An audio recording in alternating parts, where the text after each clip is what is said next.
Hello guys, welcome back to our channel. If your Bosch tankless water heater suddenly refuses to ignite and hot water completely stops showing up, it can feel upsetting, especially when everything seemed normal before. Sometimes the Bosch tankless water heater powers on but never begins heating, while other times the unit tries to start and then suddenly stops without warming the water. A problem like this can happen because of power interruptions, water flow concerns, supply settings, or temporary system issues that are easy to overlook.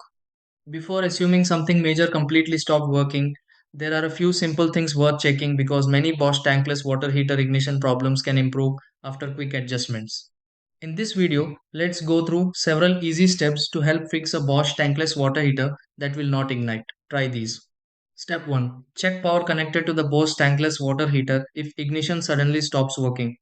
Step 2. Test water flow through the Bosch tankless water heater because weak flow may affect ignition. Step 3. Review settings on the Bosch tankless water heater if hot water stopped unexpectedly.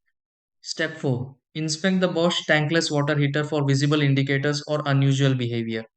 Step 5. Restart the Bosch tankless water heater briefly to refresh system operation. Step 6. Test hot water again and check the Bosch tankless water heater begins heating normally.